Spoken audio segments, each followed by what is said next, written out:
We are live and waiting for people to show up. I always think this is fun, just that second to wait and see numbers. So I'll start talking, y'all, when I see somebody come.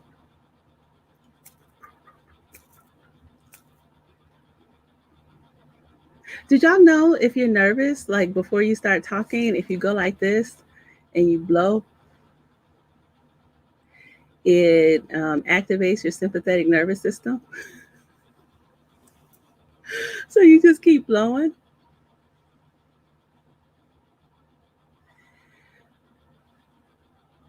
And I learned that trick, I don't know, my psychology program or something. So it always made me calm down. And then also just waiting and just randomly talking to myself, that's helpful too.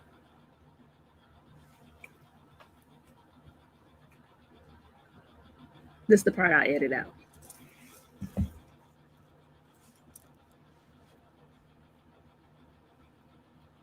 I'll see you there. Oh, I know one thing you all can do. If you're on your social media, if you just share this and say that we're live now, that's helpful. And I will actually share it myself. I'm surprised. This is the longest I've ever seen somebody it take for people to come. So we'll just start talking. Okay. As soon as I share.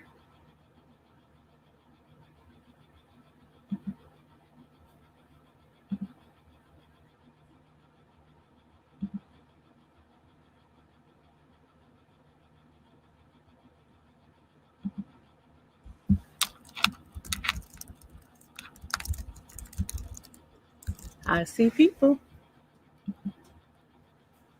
Good morning, everyone. Love.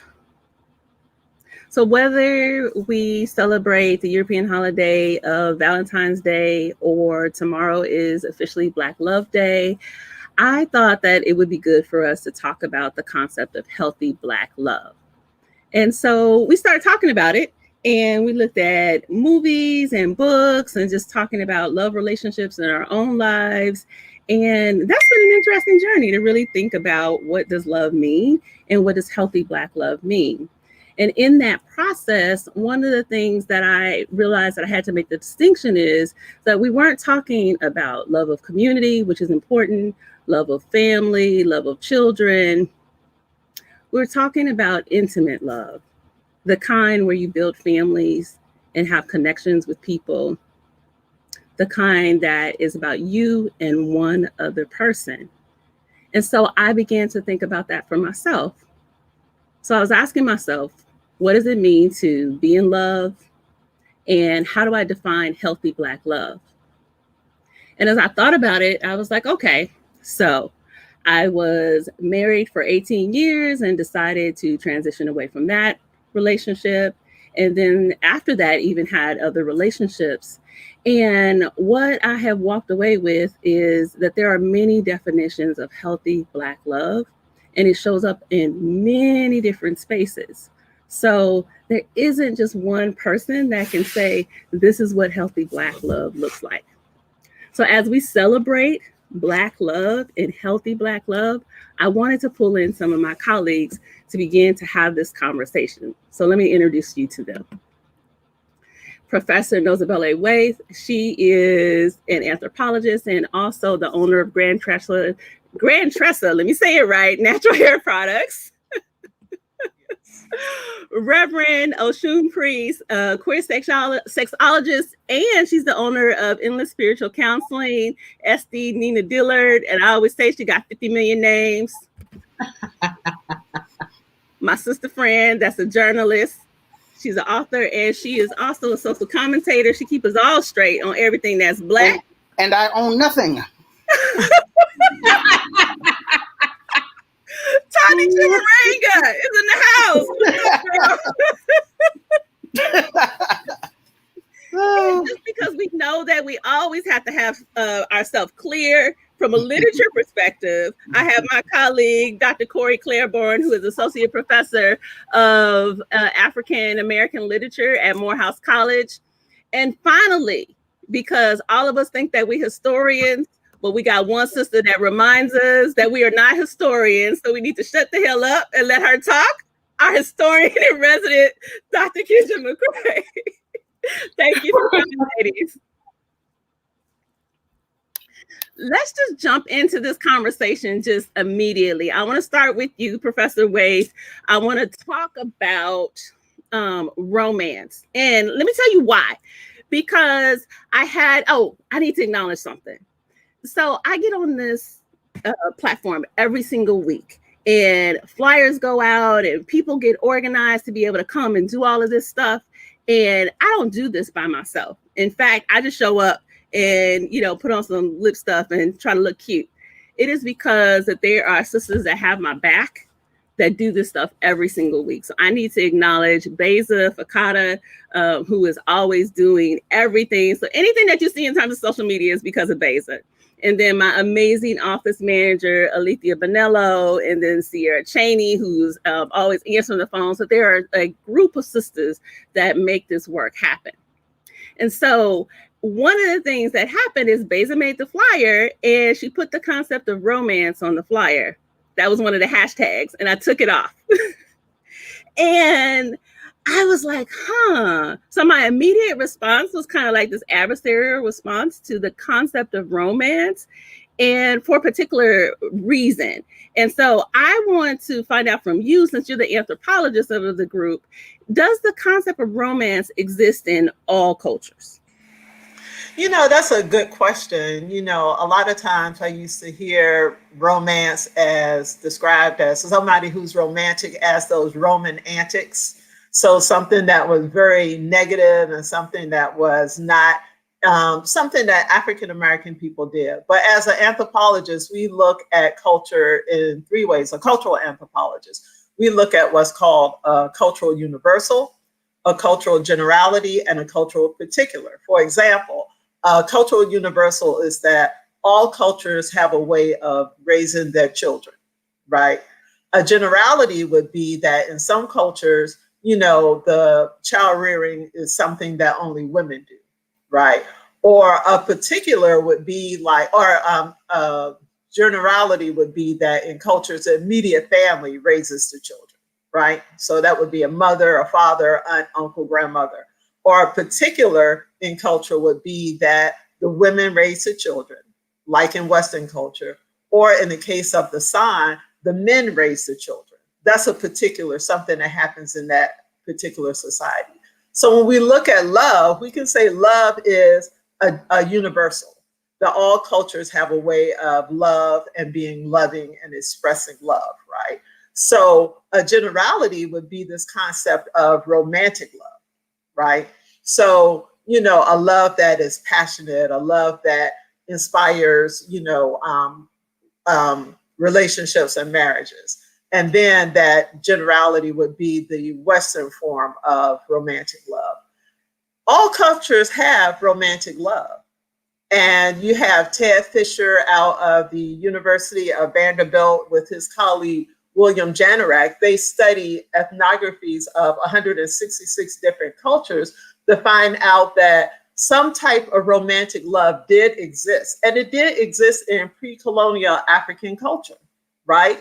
But the romantic love that we see is different because love is expressed differently in different cultures, right? So it's not that romantic, or what we call in the West romantic love, did not exist in those cultures, but it existed in a different form and in a different way. And it had a different outlet, because we know that in some African cultures, there were, companionate love, right? So you married based on somebody that was chosen for you. You married not necessarily for love, but that didn't mean that they didn't have outlets for romantic love on the side. And the way that they found out is that they looked at the myths. So we know about all the myths between, Oshun and, loving Shango, or breaking up relationships, all these types of things that happen in, Yoruba mythology. And so you look at the mythology, you look at the folklore, and you look at the way that people interact in the culture. And we did have romantic love. So you just taught me something, because part of the rhetoric, and I don't know if y'all have heard of this, part of the rhetoric I think that comes out of any kind of progressive movements, if you're in any kind of African centered circles, oh, that romance stuff, that's a European thing, anybody doing a romance, and they say, so, you know, in Africa, we just did it like that, you know, so there's always kind of like this unproductive dogma about relationships. And so that was just really helpful just to kind of break that down. It's like, no, that romance did exist. And then also I thought it was really interesting that you were like, okay, so even if you had this primary relationship, you might get that romance from someplace else. And I'm not necessarily saying that that's what needs to happen, but recognizing that that is part of a historical way that people kind of move through the world. I want to bring in our historian, because I'm talking about history now. So, Dr. McCray, talk to us about love from your perspective, a historical perspective. Well, Professor Waithe brought up something, which is companionate marriage, and that sparked in me, made my brain start working. And although she's adding some commentary about what happened outside of the United States, I think it's important to understand that companionate relationships and companionate marriage weren't always a part of American culture either. So in the colonial period, people got married for different reasons, but often the marriages, particularly among people who had resources, looked more like what we would consider arranged marriages. And companionate marriage didn't become a thing in U.S. history until the early national period, Revolutionary War period, somewhere thereabouts, when historians think the culture in America began to develop around this concept of democracy and freedom, more freedom of choice. So we can't take for granted that companionate relationships and companionate marriage were even popular within America, the United States, what would become the United States. So, and then there's another set, I think, of dialogues around the African American community and what enslavement, chattel bondage, might have done to our relationships. So if you look at things like this 1960s Moynihan report that really theorizes about the African American family, African American relationships, and really tries to pathologize this whole myth of the Black matriarchy as problematic and something that happened within the confines of chattel bondage. It's important to understand that there were people who were collecting data on what they could find about chattel bondage. And one of the things that they came up with was this idea that, yes, because marriages weren't legal and they were not very much, they were, how do I say it, very tenuous in chattel bondage. They could be torn apart at any moment, depending on what the enslaver desired. But most of those relationships actually did stay intact, the overwhelming majority, some historians would say. And after chattel bondage was over, as far as the data shows, there were a lot of two-parent households there. And even though those relationships were very tenuous as well because of racism, there was a lot of effort for African Americans to stay together, be together in these kinds of relationships, and often they were companionate, as we're saying, as we're defining this, like friendly equals being together. Got it. One of the things that I found was interesting is as we began to have this conversation, we started to think about literature. And like, where are like Black relationships, healthy Black relationships that are not like rooted in fundamental pathology? And so, of course, we had to turn to our literature professor. And so you got some answers for us around that? Well, my answer was they all dead. They all die in the end, right? Like they all meet some kind of horrible like end, and even if they're together, like they coming up. Corey, for some reason, your voice is You too low. It's too really low. Too low. Yeah. All right. Is that better? No. Mm-mm. Let me see. I'm gonna put my Oh yeah, that was better. Is that? How about this? Yes. No? Yeah, that's better. Better, worse. Mm-hmm. Okay. So I think one of the things that's really interesting is even the function of romance. Now we can't hear you. you were good. It was functional romance, and then that was it. Here we go. I don't know what it's doing. No. Functional romance. Yeah, it went out. So it was like whatever. I think my stuff is trying to do too much all at once. But I think that the function of romance, like there is something called romantic literature, right? And it's a European, like you said, it comes from a European context. It's about things written in the romance language, right? But for a lot of people, I think they think that means like two people come together. But you know, like Kenja was saying, that it is not necessarily meaning it's not the romantic love that we're thinking of. Like you can talk about romance, and a lot of times it just means like heroic. This kind of idea that you have a hero in a romance told in a language that's not Latin, right? So if it was French, if it was Quixote, if it was whatever. And I think that the problem with that is a romance for white people can be something about going off and capturing slaves, right? That would be romantic to them. That is heroic. And so I think that when Black people start to tell their own story, because they cannot use that kind of model, that romance is in different ways. Like I think when you look at slave narrative, you see romance. You see the desire to come together. I mean, there is this, you know, part of what makes Beloved, for example, so interesting is this kind of idea that you would have somebody after you escaped from slavery, like Paul D would come and find you. Y'all were slaves in Georgia, but somehow he's going to make it up to Ohio, and you're going to be able to reconnect even after that kind of trauma, right? I hear stuff in my ear. I don't know what that is. So, Corrie, yeah, it's still like you're going in and out. It's kind of breaking up. Yeah, I don't know. I don't know if I have to come back in. I'm not quite sure. I hear somebody else in my ear, like somebody else talking, and I don't know who that Corrie, is. do this. I'm going to move to Estee. Why don't you go out and come back in, and let me move to Estee, and then I'll come back to you. Okay. No worries. So, Estee. Bye. Come talk to me. So the thing that I always recognize, I think it's the Libra in me. So I try to have balance, not always, but I try to have balance. And so when we talk about these concepts of love, we always talk about them from a heterosexual perspective.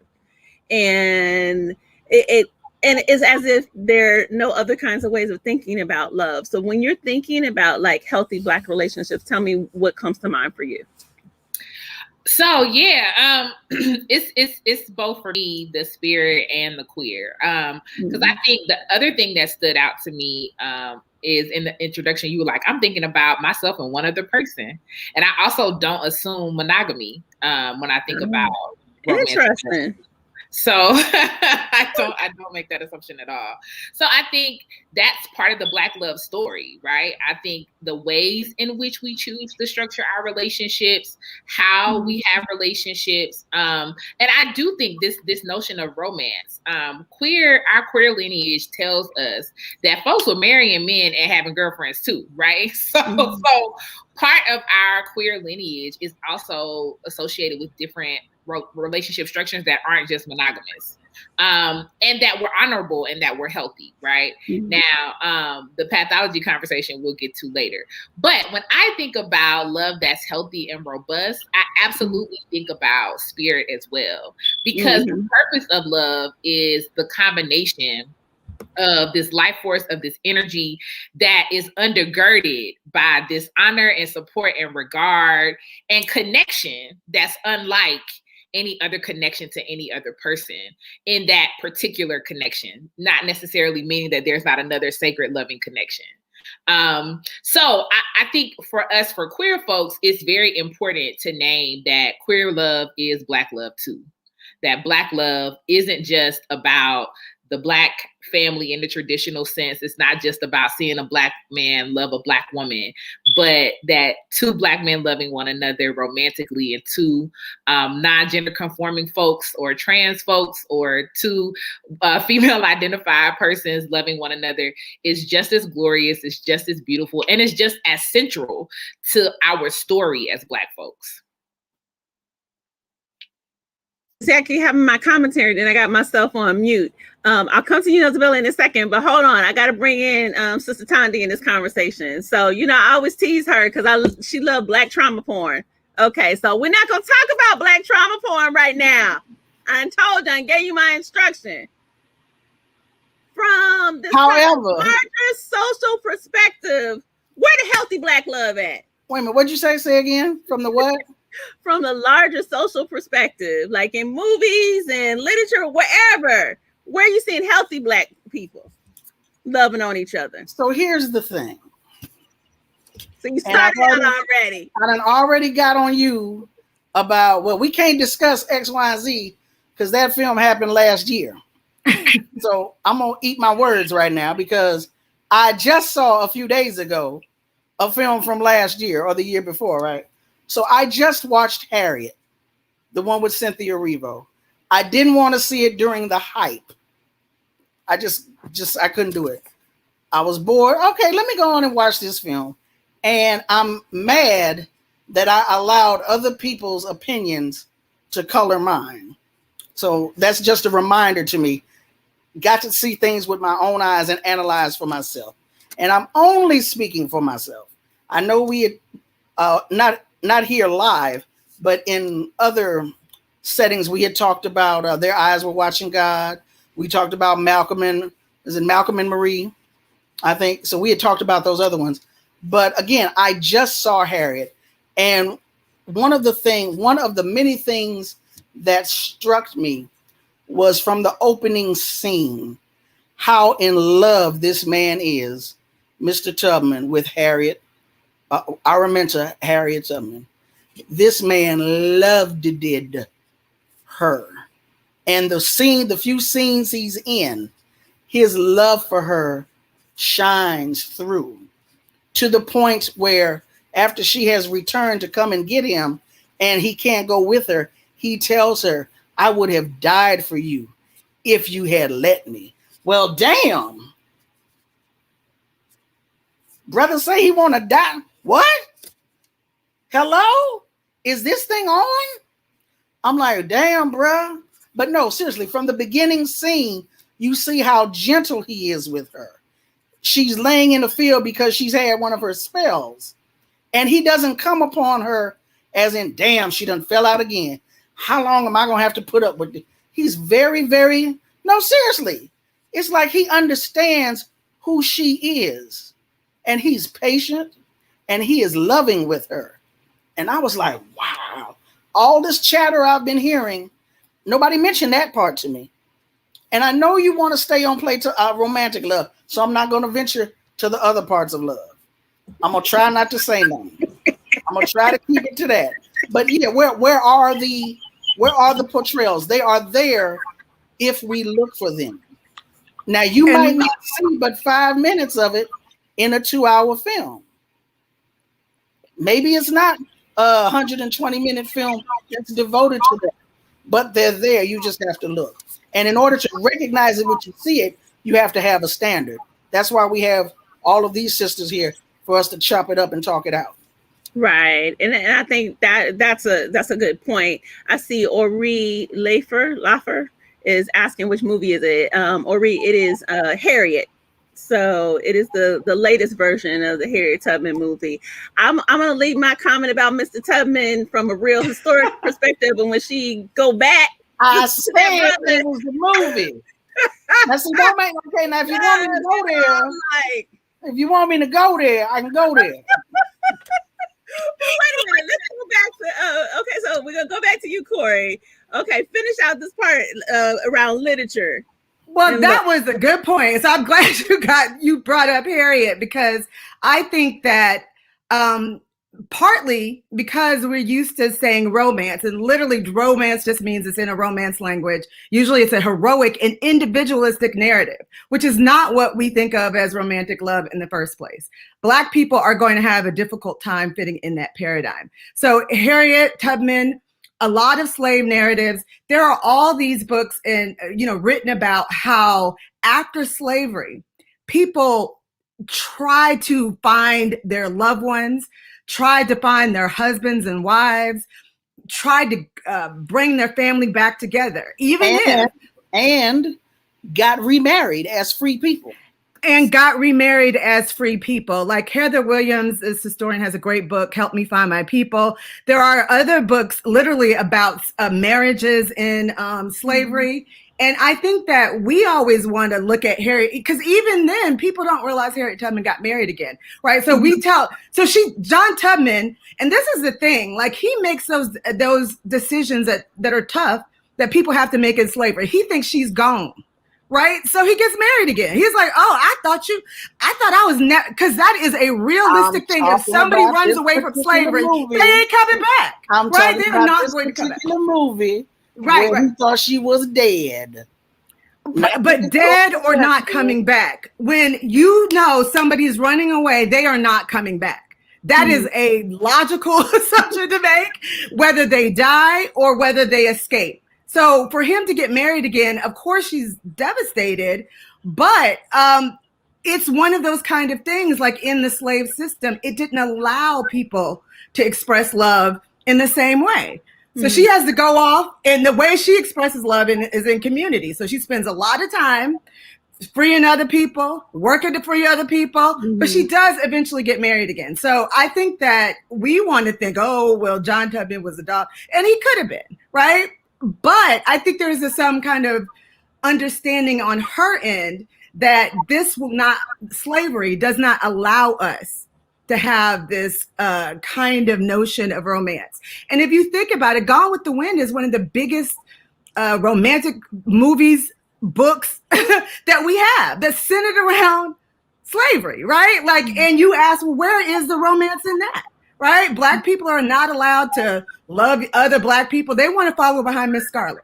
Nobody ever, the Black people are mad that Terra is burning down. They're not mad about what happens to the rest of their family.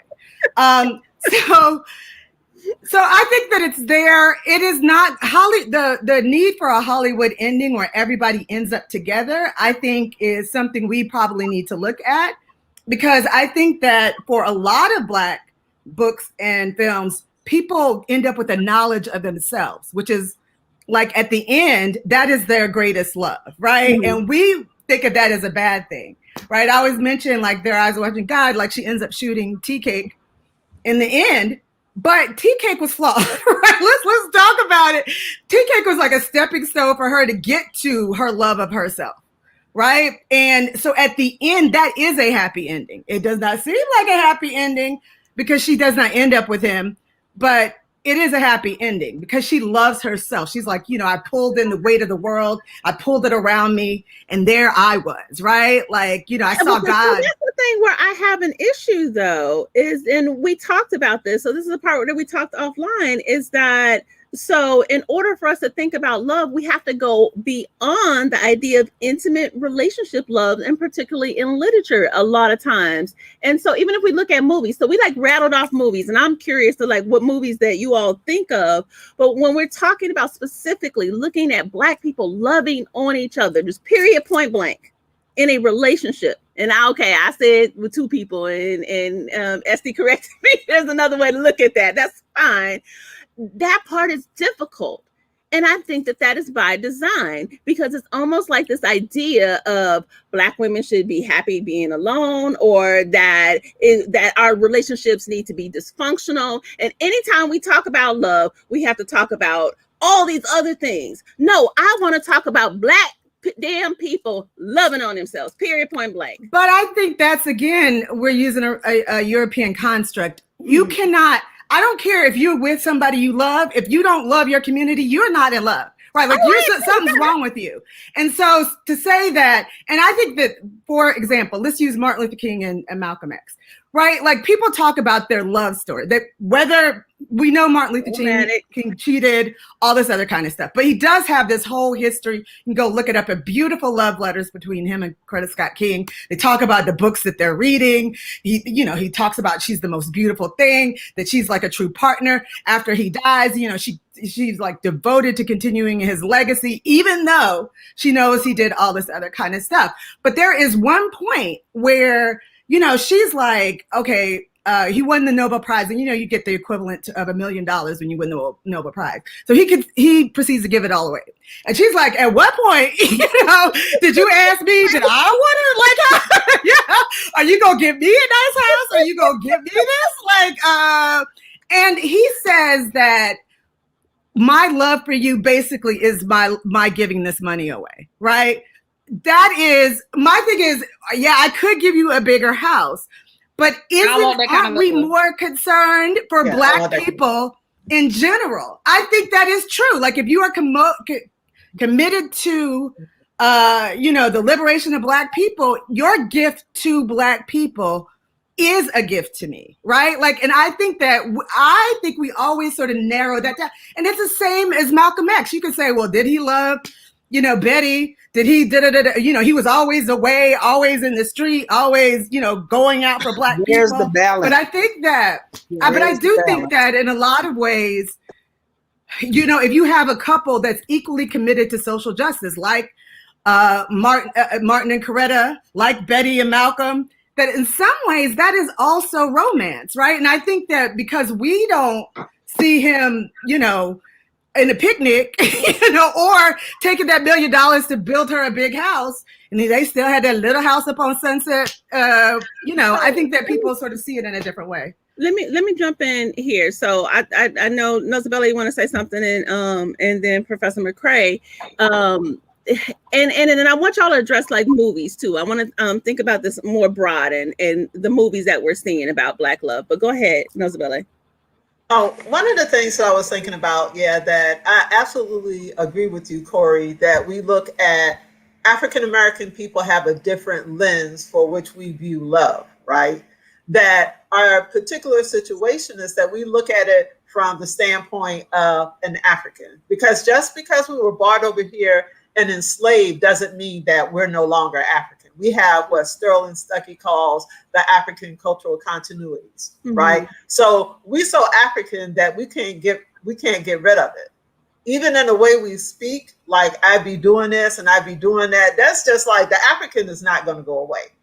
And then we have the extra layer of being a Black American. And then we have the extra layer of being, socialized to interpret things through a Western lens. So we have all those things going on. And so when anthropologists look at love and romantic love, they have what is called a cultural models theory. And they survey people and say, what do you think is love? What do you think is love?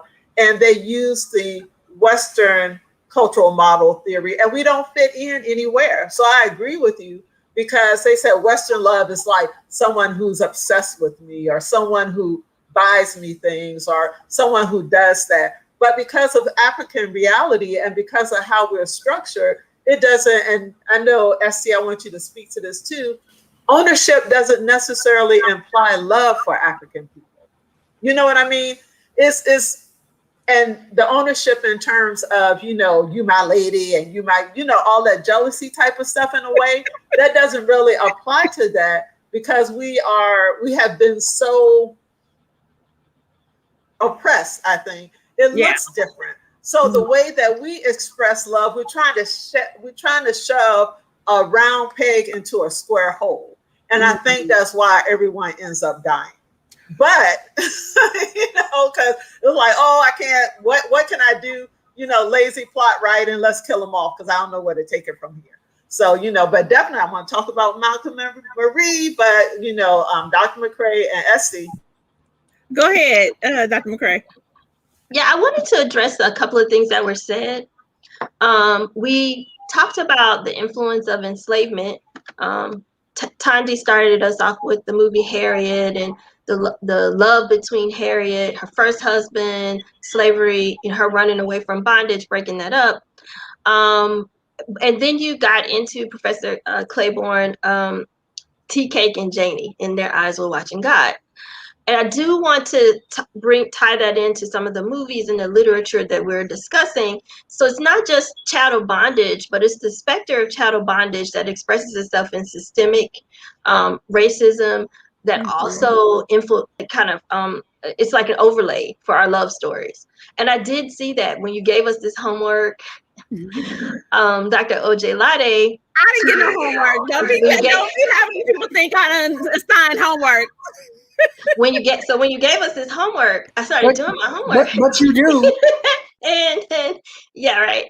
And I did see that overlay really influenced a lot of our literature, whether it's the more formal kind of literature or if it's vernacular literature, which I'm including film and plays and stuff in that. So I was watching, I was like, yikes. If Beale Street Could Talk, we love it. And also this Ava DuVernay independent film, The Middle of Nowhere, they both have these themes that, okay, what happens when prison industrial complex shapes our love stories? So we do get a lot of those, which I'm not sure if that's what you're defining as Black trauma porn, and we can talk about that some more. And then we do get a lot of these, what kinds of other impacts really overlay our love stories and cause us to come out, the ending to be like, and then she had to learn to love herself. So that was, I'll follow another independent Ava DuVernay film. But also, that's a theme in Nappily Ever After. We didn't talk about that one, but Nappily Ever After, like what happened? What are our hair stories? How do they impact our love stories? So we do have really complex love stories, and it's hard to tell this more Western romantic perspective where both, these two people, two only, usually a male and a female. I haven't seen any with same sex or, trans people, a male and a female end up together. Like that's supposed to be the ideal. And ours don't fit the bill. And the other thing I wanted to talk about, I just wanted to comment on Martin Luther King Jr. and Coretta Scott King. That's not my area. I said I didn't hear you. You're going to give us the history now. You're going to correct the history. I'm not. Actually, this is not empirical. This is not history. This is just anecdotal commentary. I had an internship, a short internship at the King Center. And this was like 21 years ago, 22 years ago. And I was able to talk to Coretta Scott King there. She came in and she talked to people who were volunteering and interning. And I did, in just this hour time, the only time I ever got to talk to Coretta Scott King one-on-one, I did get the impression that Martin Luther King Jr.'s vision really impacted their love story and their family and their parenting, because she said it half jokingly, like Martin Luther King Jr. Martin was all into this nonviolence, and it was a way of life for him, not just a tactic. But that wasn't my way of life as deep as Martin. So he would go off and do his thing for the community. He loved the community. He loved the people. And I would be at home with these children. And I would have to keep them, in line. And I would spank them. And he would be like, Coretta, we're nonviolent. And I was like, no, Martin. It was an issue, okay? His love of the people did influence that family dynamic. And I think Coretta Scott King's voice matters. So, Estee, I know you wanted to say something. I'm going to go to Thandi. Yeah, so I knew this was going to happen. I was like, Jamila going to come in here and we're going to need to take a different direction, because I really love the story of Coretta, and Coretta is a huge, like, when Coretta died, I was a college student and I was not okay. But because that was who I had a greater affinity for, because that was who I was raised with, because Martin was, had transitioned. But what I loved about her as well, which I think goes to this love story, is she was who she was before they got married. Like, she was an activist in her own right. She had her own thing. And it makes me think about also the role of Southern families in love. because for me, the other ideal that mimics that, which is something that I was going to say, is my grandparents, right? Like I think about how Black love and these Black love relationships created stability, particularly for those of us in the South. My grandparents were like, they were the family that everybody knew. It was like, if you need your car fixed, if you need something to eat, if something goes wrong, if you can get to, you know, Mr. Joe and Miss Pauline's house, but they loved each other. Like, and I mean, and not in a way of like, I saw my grandparents be affectionate. I saw my grandparents be loving towards each other. When my grandmother transitioned first, I saw my grandfather miss the love of his life, you know? And so I think also we do have these ways where our Black families have fought to reestablish these connections, and that they've supported our communities and their longevity. And I think that's important to name as we're in conversation with all of these other pieces that are, because I also, on the other side of my family, on my father's side of the family, you know, I have a very different narrative where my grandparents were married, but my grandfather was killed and died because white people wouldn't let him go to the hospital because it was 1955, right? So my father was a toddler and grew up without a father, even though his parents were married, and, you know, all these kinds of things because of racism, literally, and access. So I think access and all of that is also what happens when we think about queer love, right? Like I don't have it. The best image I have in popular culture is Moonlight, which is a very complex narrative that has a lot of layered pathology in it, even though I think what happens between the two men seem to be very pure and connective. But we don't have those images. We don't have images in the larger narrative. There are some other stories, there's some independent films, so I don't want to speak in one large generalization. But for popular culture, in the meta narrative, there are not images of Black queer love in ways that that we even have access to a model, that we even have access to what it looks like. And I certainly haven't seen any old Black queer love. Like where's that? You know what I mean? Because we definitely know it in our families. You know, the auntie who was like, well, that's her auntie, her roommate, right? That's not her roommate. Yes, ma'am. Know that one.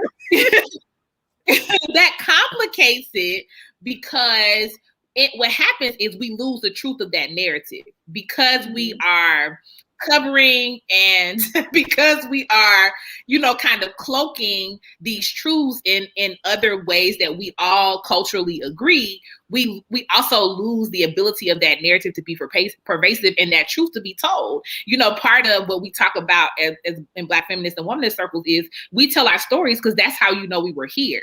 And so that's a place where queer folks don't have the same access because we don't know the fullness of what those narratives are. And the other thing that I just wanted to name, just because at large we are coming from Christian perspectives and Christian influence, is we also have to think about the complexity that Christian theology, particularly oppressive white supremacist Christian theology, creates when it comes to Black love, and how it deters us away from sex and sexual intimacy that's healthy, because that also complicates our ability to be in these loving relationships in healthy ways. Yeah. No, I think that's important to name, because even someone like myself that wasn't raised a Christian and does not identify as a Christian, I can't pretend like that hasn't impacted the way that I see the world, because it's impacted all of us. And I see Lorenzo was making a comment, what about Moonlight? Yeah, so Lorenzo, that's one of the things that Estee was pointing out is Moonlight, but that's like a singular story, a singular movie. That's more of a recent movie. And so when we look back and look at, and I don't want to speak about the particular topic because that's not my area of expertise, but we know when I was growing up, we wasn't seeing no queer Black love stories. I didn't see that. Well, y'all may know something different. In the 1920s there were. In the 1920s there were. So this is the thing. There's like this whole, I mean, Wallace Thurman. I mean, like you have all of these people writing. No, I'm talking about movies. I'm sorry. Movies. But even movies, like, you know, they found what I think also people, not queer stories necessarily, but at at the turn of the century, there were like 400 all Black cast films that were produced. Most of them have been lost. I think there's something. So if you go back and look at Oscar Michaud, there are representations. They actually found this one film. I'll have to put it up on social media. It's a short. It's from 1880. And it's called The Kiss. And this is these Black people just kissing. And it's like a minute long. I saw it a lot. Yes, yeah. But it's like, oh my God. So the first time Black people got cameras, the first thing that they filmed was two Black people kissing in 1880, right? Like, so, and like I said, if we had all of the Black films that were produced by Lincoln Pictures, by Oscar Michaud, by all of these people who were independent Black filmmakers, like 400 something that, from, the early 10s up till 1940, like most of them are lost. Like there's a really good, documentary on that called Midnight Ramble. But yeah, there's like, we always have been trying to change the narrative, and they're literally like the real stories of people. I mean, people always talk about, and this is could be a queer story in the sense that, Du Bois's daughter Yolanda was supposed to marry Countee Cullen, the poet, right? Oh, yeah. And they did have a big wedding and all this other kind of stuff. But they got married, and he ended up going off with the best man on the honeymoon, which is Harold Jackman. Yeah. And so one of the things that is so fascinating, at the AUC library, they have the Jackman Cullen collection. I have never been through it. I haven't read the letters. I don't know what they were talking about. But I mean, I would think that you could probably go back and get a sense of this kind. And I don't, obviously that's a tragedy for Yolanda Du Bois, because how you gonna get left as soon as you get married, and then all this other kind of stuff. So that's a tragedy. But I think that it sort of speaks to, it was kind of known. Alain Locke, he goes off and on, about all of these people he was in love with, like what they were doing, who they were sleeping with. So I think that we choose in the modern era, especially. Well, a lot of it was known. But we were talking about, a lot of it was known, but a lot of it, we're talking about the visual representation in films. But like I said, people were making films. I think that what we choose to see now is that we want to retell the story. Even like when we talked with Ma Rainey or whatever, like she literally has songs where she's talking about, I want me a woman, whatever. And we gonna act like that didn't exist, right? Like, so... I think that's a good point, Corrie, because I mean, that's what just literally came to my head is when I'm reading the lyrics and Ma Rainey singing these lyrics saying that she don't want no man, she want a woman. Right. I'm like, okay, so if you write a music about that, if you have a camera, is it possible that we just didn't see it? No, they saw it. Right? Like, I'm saying if we didn't see it, like us now that we haven't seen it, well, maybe it was made, but we haven't seen it. No, we're trying to retell the story. I think one of the interesting things to think about is when we talk about sex and sexuality, right? We always have this idea that Western society was really repressed, right? In the Victorian era. It was like, oh, they're not talking about sex. They're not doing anything about sex. But one of the things that we find is that even though they're not talking about sex is being expressed in other modes. So they may not physically be talking about sex, but there's sex present in the discourse. So there's going to be a whole lot of, when you look at the Victorian era, there was a lot of stuff written about sex. There was a lot of pornography. And definitely the same will hold true. Like, I agree with you, Corrie. We may not have seen it, but we know it was there because it was an era of repression. So they may not have been physically doing it, but I bet if we found some of those things, we would find it on film, right? So let's move forward. Let's move forward because look, we got we're at 12:50 already. Oh no! I didn't see it, so I'm gonna take a step back. But I heard all the commentary. So y'all thoughts about Malcolm and Marie? I think you all need to watch it, right? How many people watch Malcolm and Marie? All right, so. When I think the thing about it, because I was like, I don't want to watch this. I don't want to watch people argue for 2.5 hours. I could get that in real life. So why would I watch a movie about it, right? So I was like, all right. So when I looked at it, I was really drawn to the dialogue, right? And then I started to think about it, that I was looking at the film the same way that he was accusing the critics of looking at his film, right? So I was looking at it as a film, as a relationship between an African-American man and an African-American woman. And then I looked at it and I was like, oh, this is problematic. But you know what that film was really about? It was about class. So when we look at it, you know, even though it had an African-American man and an African-American woman, sometimes that's all we see. But the whole basis of their argument was class-based. You had this Western educated, you know, affluent guy who met this young lady who was a drug addict from the lower class, and the clashes that they have is primarily, now not saying that you can take race out of it, but it was a clash of, you know, class.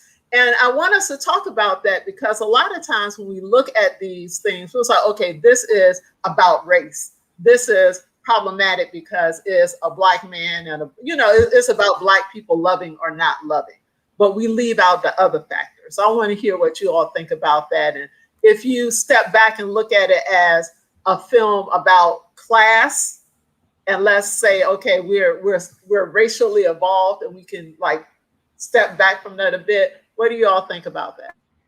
So Kenja, do you have a comment about that? And then I want to jump in from just a psychologist perspective and talk about class differences, but I haven't seen the film, so I want y'all to respond in terms of the film. The class elements weren't lost on me. I thought it was intersectional. So you can't separate the class elements from gender, race, color, and age differences, because it was also fundamentally about age differences. And I still didn't think that if we read it through the lens of classism, that it was a good movie, because there's still things that go unexplained that could have been easily explained and then fleshed out more. For instance, we still don't know what drew him to her, even if they're very vastly different class, you know, have very vastly different class status, you know, socioeconomic status, positionalities. What was what attractive, Malcolm? Different ages. I'm like, what attracted to you to this little drug addicted girl? I still don't know. I know who all else you slept with before her, but not what you said. You're saying you love her, but you're not saying why. You know what? And so there were a lot of things that were left unsaid that then boiled down to, hey, this is a problematic interaction between two people, no matter what lens you look at it from. Well, I'm not saying it's definitely not problematic. So we talk about, you know, the whole concept of marrying up, right? So if you look at that in the state, in that case, marrying up, there's an exchange, right? So the woman who's marrying up, she's marrying up to get social status. The man who is marrying somebody below his status, in exchange for that, he gets someone who's beautiful, that he can take, and younger, that he can, you know, have as eye candy. So when you look at the motivations for that, you know, you can say, okay, well, maybe he was attracted to her for the superficial reasons of her just being beautiful, and she was attracted to him because she was moving out. Now, certainly we can't, you know, act like there's no intersectionality. And I'm not saying that we're just going to look at it just on that basis. But I think I want us to, when we talk about that and we start looking at those films, I think sometimes as African people and as African women, we tend to lean one, you know, more on one side. So even though we know that intersectionality exists, we know that it's a real thing and it's not play. I think a lot of times we'll look at the race thing and say, okay, let's look at the race and it's, you know, Black people not loving or whatever. And I see it as problematic, but I also see it as people trying to work through their issues, right? And sometimes you have to get grimy. Sometimes you have to say, I'm gonna put it all out there on the table. I fucking hate you. Ooh, I hate you right now, whatever. Sorry about that. But sometimes you have to get grimy in order to move past that. And I think that was honest dialogue, you know, and it was like a whole bunch of other stuff too, in terms of the meta. So you have her sitting there in drawers and panties, in panties and a t-shirt, talking about someone being exploited in the scene with no top. So, there's a lot of layers. So okay, I think about this a lot, and I remember when I used to do counseling, I would talk to people about class difference, Black people, having conversations with Black clients about class. And I mean, there's so many tropes. So like one of my kind of favorite love stories is Jump in the Broom. Don't judge me. I like it. And that's an older one. And the one I actually like, the newer one, I know Njamile didn't like this, is I liked How to Ruin Christmas. I liked the love story. I didn't like the main character. That was fun for me. And what I think about a lot is that there's these consistent tropes, these consistent stereotypes about class differences. It's like somebody trying to come up the ladder and somebody hating on the other person because of the class differences. I mean, that exists, but I think that there's more nuanced ways that class shows up. I remember when I was married, one of the things that would happen is around Thanksgiving. This is like a really silly example, but around Thanksgiving, I grew up with formal Thanksgiving. People had Thanksgiving outfits. They rental tables came. We polished the silver. It was a formal thing, right? And so I thought that's what Thanksgiving was. And I remember being in serious conflict because the feedback that I was getting is Thanksgiving happens on paper plates. And I was like, oh no, it doesn't. No, it doesn't. And that may seem like a simple thing, but when you have that kind of stuff over and over and over, and you can't talk about it, and you don't recognize that class differences, something as simple as like whether or not your kids are going to do SAT prep.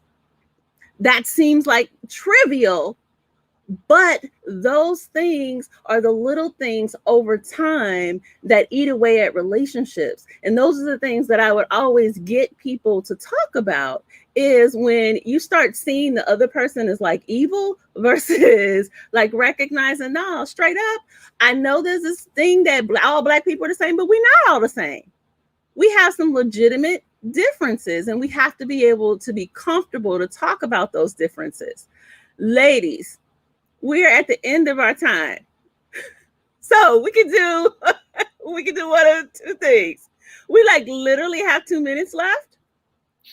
So we can, if you want to go around and tell me what your favorite movie is. Why do we have 2 minutes? I got you. Why do we have 2 minutes? We're not on Instagram. That's why I got you. Remember, I'm the psychologist. I got you. I want to check in though. So I want to acknowledge that we got 2 minutes left. I want to check in with everybody. Can we can y'all give 15 more minutes, or does somebody have to go? Okay, well, boom. So there you go. I told you I got you. So Tani, now you got to tell me your movie since you want to jump in. No, I was saying we're not on Instagram Live, so why is it just 1 hour? We don't have to. I just like to acknowledge, because that's my time slot, so I just like to acknowledge it. I got you. Got it. Okay, now what were you asking me? Okay, what were you asking me? So I want your favorite Black love movie. Oh, I don't have one. Okay, all right. Anybody else? No, but you were stuck. You wanted to talk about romantic love, and we actually ventured into love for the community as part of the romantic love. So I wanted to go back to that. Okay. And so while you're getting ready to go back to that, I'm going to ask the audience too. I know we got people that are listening. I want to know what your favorite Black love movie is. I want to see what people come up with. I saw a couple of on here already. Alethea put Sounder, but go to Sounder. So I'll jump in. So I have two. And Njamile just mentioned this too, and I think I saw somebody mention it in the comments too. Women of Brewster Place is mine, because the thing I love about that queer couple is you actually see them loving each other. You see, and you can feel. I remember watching it the first time, and it felt palpable between these two women. The affection, the care, the attentiveness, like they got their thing going on. But there's definitely it feels like love is there. And I love about Women of Brewster Place, because I too am a person who's huge about love for Black community. I love that their love is centered in the community of that building. And it's connected and it's honored. You know what I mean? Like folks are struggling with it, but But what's there not to struggle with anybody, right? So, and to be like honest about my ridiculous one, when I was in high school, I fell in love with Love and Basketball. Now it's problematic. It's problematic. That's a good one, though. It's problematic, right? But I think I love the story of folks having to figure it out. And I think what I love about Love and Basketball is Monica, the woman in the story, doesn't really know who she is. And they grew up having to figure out what do I look like as a whole grown adult? And I think that for me, I just love watching that love of self kind of collide with just poor choices and foolishness. But in a way that Monica still broke the glass ceiling and ended up being, a WNBA player, which at that time wasn't a thing that got the same kind of recognition. So I love the layers of that. And so those are my two. Well, I see in the comments, Adisa said mahogany. I thought about that yesterday too, Adisa. Mm-hmm. Yeah, I like mahogany. Yeah. And I see Sankofa. Sankofa's traumatizing to me too. So who else? Nozibele, go ahead. My two favorite movies are Nothing But a Man with Ivan Dixon and Abby Lincoln. It's a real old movie. I saw it back when I was in college. And that movie is so touching because it does deal with the problems of African people loving, right? Mm-hmm. Here you have Ivan Dixon and he's struggling and he's trying to make a name for himself. And he's, trying to be a man for the family and pull all the things together and all of the problems that they encounter and how that impacts his relationship with the woman that loves him. And how they overcame that to come together to be strong. It's a beautiful, beautiful movie. It's hard to find because they don't want to see that, but it's called Nothing But a Man. I forget when it was done, but Abby Lincoln, the singer, and Ivan Dixon are in it. Put it in the comments. Okay. Yeah. The other one is The Inkwell. Oh, remember The Inkwell? And it has so many different aspects of loving in it. And I can particularly identify with the Black nationalist couple, all the stuff that they go through, how they have to grow and how they have to come to stuff. And I want us to get away from this notion because I think that that's a European notion that romantic love that love in general doesn't have conflict, right? If you look at it, they always say that your soulmate is someone that's going to really, really push you to the limit, because it helps you to find yourself spiritually, right? So, it's not necessarily going to be all sunshine and rainbows because you have to, for African people or any people of color, love is fundamentally about growth. It's about transcending who you are to get closer to who God put you here to be. So the thing about The Inkwell was that, it had conflict in it. But it was a conflict that was resolved, just like Malcolm and Marie had conflict, but okay. I see Mike put brown sugar. Mike in the comment put brown sugar, and then Martha put disappearing acts. Right. I had explained my problem. Well, Terry McMillan, just in general, like if you want to see that's so much dysfunction. I'm just like, I can't. Because you want to fight half the people in the movies, like all of her movies. Like at least I did. I was just like, I want to fight them. Like I don't want them even to get together. So I don't know. Well, what's your favorite movie? Well, Love Jones. Your favorite one is, but you can't say that one. But no, I am going to say it. So I'll say Love Jones is one. Love Jones is good. The other one is Mississippi Masala, and she says I can't say it. But my thing is for two reasons. Because that was really the first movie that I saw idea of global Blackness and the problems with that when it comes to America, and also their love of Africa. So what I loved about that movie was when they showed how the father was longing for Africa, like even the daughter, like her sort of remembrances. And I was just like, I understood that. And so what came together to me was this kind of like, we wish we could go back to this place where it is not complicated by race relations, and particularly in Mississippi and the ways it kind of drives wedges. So I will say Mississippi Masala, because I think it was very good. I have to rewatch that now, Corrie. Thank you. Yeah. Yeah, no, I enjoyed it. But I mean, one of the things though, so this is kind of like the private, I'll say my part of our kind of behind the scenes conversation is the recognition that some people struggle with of seeing relationships, even though we can think of, you know, her as a woman of Indian descent from India, her parents being from India, and her they're from Africa. So that was the whole point. There are generations of Indians who are born in Africa, right? And so we're talking about hundreds and hundreds of years who are from Africa. So you can't say that they're Indian, huh? So people go back and forth about that, recognizing, yes, like, so in most places where people of color, so you'll have like people ethnically Indian that are in those places, and we know that in Africa, but also recognizing that people will struggle around that. So that was the only reason, you know, where we're like, yes, I love Mississippi Masala, but the struggle. I mean, I think it's just a space of the recognizing there's a struggle. But everybody had your back on Love Jones. They like that. I like Love Jones. And Jamila, what was your favorite? So Dr. Claiborne took Love Jones. I'm from the Love Jones generation. And when I was looking at all the movies, I was thinking, when's the last time I was able to see something of myself in a movie about Black love? And I can't say I've seen it since Love Jones.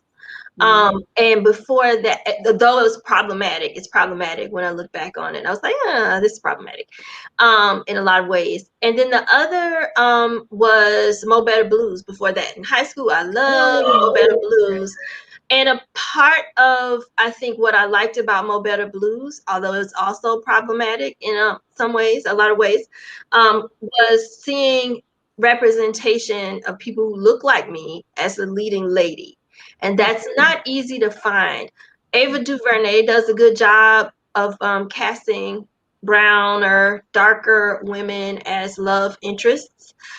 But a lot of times when I was looking and sort of evaluating, those women were, as Professor Waithe was talking about, a stand-in for both their race and their class. So a lot of times those women are working class. You know, when there's a middle class, Black woman love interest is always a lighter hued woman. So we haven't even gotten into colorism in our love stories. Here's an interesting one. And I want to know if anybody has seen it and what you think about it in the audience or here on the panel. What do you think about Juanita? Has anybody seen Juanita? Because we talking about younger women. Reverend Estee brought up older women. But this is a love story that stars Alfre Woodard as an older woman. Her love interest is not Black. He ends up being Native American Indian. And it's just a totally new take. So that one's interesting. That's my new interesting love story. What movie? Juanita? Juanita. It's called Juanita. Okay, I'm gonna put that one in the chat. Okay, so somebody asked in the chat, or they made the comment. I lost it now, but Orisa said the photograph. So I'm wondering your thoughts about it. We didn't mention the photograph, which was last year or the year before. Now, before the year trauma. And someone else mentioned if Bill Street could talk. I would put that one there. That would be mine. And we didn't mention Sylvie's Love, because Sylvie's Love is a newer one. And that was good. Say it again. I like Sylvie. I mean, it problematizing it. I like Sylvie's Love. It was okay. It was okay, but I wanted to fight everybody in there too. So you know why I like Sylvie's Love? And so Jamila had me watching this on New Year's Eve. At like 10 o'clock at night, I'm starting to watch this movie. She's like, you gotta watch this. I need to be able to talk to somebody about it. Now, is it a movie that I'm going to watch again? Nope. I simply liked it because it wasn't Black trauma porn. It was problematic, but it was just a damn love story. It was Black people in a love story. And my heart wasn't racing. I didn't have like a bunch of anxiety around it. It was just like, oh. And then we had a conversation about it. That's what I appreciated about that movie. Just that. I don't know. I think that sometimes just lies can be trauma, and it can be traumatic for people who grew up in families where the truth was not there, right? So all of the things that happened with them were so unnecessary, right? And couched in Black patriarchy. Like, I just was like, this man, I literally wanted to fight him the whole time. I was like, you shouldn't even go get him. You should leave him in Detroit. That's what you should do. And maybe he could think about why he couldn't even tell you he didn't have no job at Motown. Why couldn't he do that? So I don't know. I guess that was just me. I mean, no, so I think that's the point. Those things, yes, I like being able to be like, okay, you know, that was ridiculous. Like, he should have just told her that. And then I didn't like how they had her, you know, just being a hussy at the beginning. Like, so she's supposed to be marrying this person. And then, oh no, I'm over here doing this. I wasn't feeling all of that. But it was just a story. And I think we need more space where we just have plain old stories without it having to be, and they weren't pretending like racism wasn't existing in the background, but it wasn't at the forefront.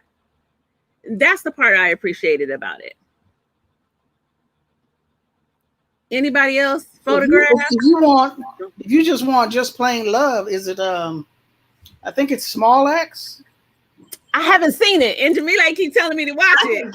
Yes. The one that was part of the series. Which one was the party? Lovers Rock. Lovers Rock. I don't know why I wanted to call it Mercury Sound, because they said that. Lovers Rock. It's a lot of trauma in there. There's a lot. The Black people, the Windrush generation, we can't act like they were just over there listening to like DJ sound system. So it was it's harsh. So especially the last episode. On film, hated it. What? What'd you say? Tressa, what are you saying? I feel like Men on Film for Lovers Rock. Hated it. Oh wow. I didn't hate it. I love the series. Oh, Estee, what were you doing? I would have left that party. That seemed like the most boring party that could ever happen. What were you gonna say, Estee? The other thing I was going to throw out there, just because we were talking about imagery too, is television, you know, so now that's got to be problematized. I feel like we keep saying that. But as far as the stories themselves, Black love images, you know, so if we think about classic stuff like the Cosbys, the Jeffersons, you know, like I think those images too definitely stick with me when I think about Black love. Interesting. But interestingly enough, I think what has shaped Black people the most are soap operas, the stories, Young and the Daggone Restless. Like, I think that we never talk about, you know, at least my grandmother, she had 2 TVs. She'd watch the ABC ones right here. She watched the CBS ones right here, and she would switch back and forth. And like, I felt like people on One Life to Live and Young and the Restless, that like we were really invested in what happened to them. So that we should mention that. Shout out to Professor Claiborne for being babysat by her grandmother like me. Girl, I was babysat by the soap operas. Thank you very much. That's what I was trying to say. I'm gonna have to take my leave. Okay. But I wanted to at least mention. Yes, ma'am. When you talked earlier about, or when it was talked earlier about our relationships and how love of the community is part of that. I'm feeling away because the Fred Hampton Judas movie just dropped this morning, and I saw it, and I'm just feeling away about how you could do that to your people. I just what is it that's missing within you that you could be that low down and dirty and just absolutely, I mean, after you've been through this organization, you see what they're about, and you do that to your people, no love whatsoever. Yeah, I just But I'm gonna do you like you did Kenja. You gonna say that, you gonna drop that, and then you gonna leave. And I'm gonna leave you on this one too. The War Before by Safia Bukhari. Okay. I was on Clubhouse earlier this week talking about Safiya Bukhari. And in her book, which was published in 2010 by the Feminist Press, she has a contract in there that she utilized in her marriage. Her and her mate, Ashanti Alston. They didn't do vows, they did a contract. And people should check it out, because one of the things it says is that if ever our commitment to our people should falter, this contract, i.e. this marriage, becomes null and void. So when you read the contract, you get to see a practical application of what Assata Shakur was talking about when she says a revolutionary woman can't have no reactionary man. You get to see what that looks like in terms of love of self, love of mate, love of family, and love of community, and how they're all together. Or how they all come together. So my sister Chimurenga, like I said, that she is a journalist, she is an author, she is a social commentator, she keeps it straight, and she's a bomb thrower. So she done dropped this bomb. We still have to go back to, she wouldn't let me talk about who killed Malcolm X because I was on a late freight. I just saw it. And when you talk about how could you do this to your people, how could a whole community know who murdered Malcolm and not do anything? How? We're going to have a conversation. She said we can't, but we're going to have a conversation. Thank you, my sister Thandi, for being part of this conversation. Thank you, sisters. Appreciate and love y'all. Love you too. Take care. Closing comments about this idea of Black love, healthy Black love. What are your closing comments, ladies? I wanted to get a closing comment in.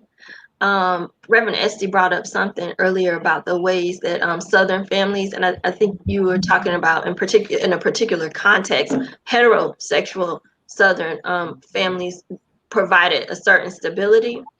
That made me think of a family I know, and how the veneer was that way, but when all was said and done, the father had an outside family.